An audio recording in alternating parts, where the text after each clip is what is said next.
Ang Embro machine ay madalas magamit. May 54 pieces kami na output last week.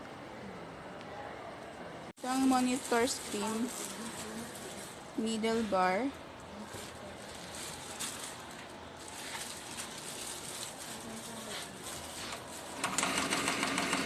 maayos naman magtahi. Dito ang bobbin rewinder, pelon,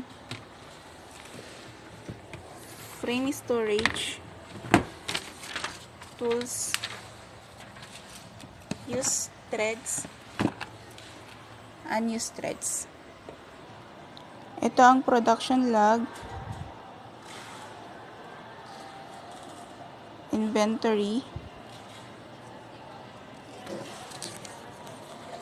and maintenance report. Yun lang po, thank you.